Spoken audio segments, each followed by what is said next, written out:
ASBL Autonomie, bonjour. Bonjour monsieur, comment allez-vous? Donc, je suis responsable, directrice de l'ASBL et je fais aussi quelques accompagnements sur le terrain parce que je trouve que c'est important d'avoir des contacts avec les bénéficiaires et de pouvoir se rendre compte de ce que c'est le travail de chaque référent. Au niveau de l'ASBL, on a un service d'accompagnement pour personnes en situation de handicap adultes.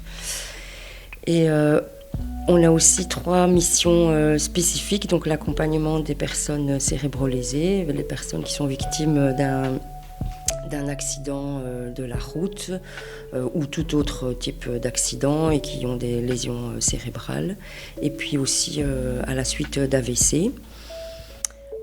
On accompagne aussi les jeunes de 16 à 25 ans dans la transition entre l'école et la vie active. Donc à la sortie de l'enseignement spécialisé, on les aide à définir leur projet de vie d'adulte et on les accompagne dans ce projet individuel. On a aussi des missions d'activité citoyenne qui consistent à trouver avec la personne en situation de handicap un lieu de volontariat pour qu'elle se sente utile. Et en parallèle de ce service d'accompagnement, on a développé depuis 2016 des modules d'insertion socio-professionnelle pour personnes en situation de handicap aussi, qui sont très éloignées de l'emploi, mais qui restent malgré tout demandeurs d'emploi. Et donc on les accompagne pendant presque 4 mois à définir leur projet professionnel, à essayer de se réinsérer sur le marché de l'emploi.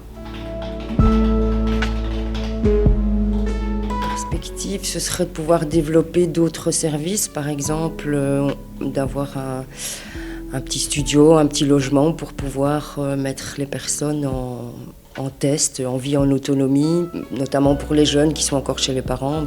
Ils pourraient par exemple tester c'est quoi vivre seul dans un studio. Ça pourrait être une perspective d'avenir, mais tout dépend des financements et donc des subventions qu'on reçoit.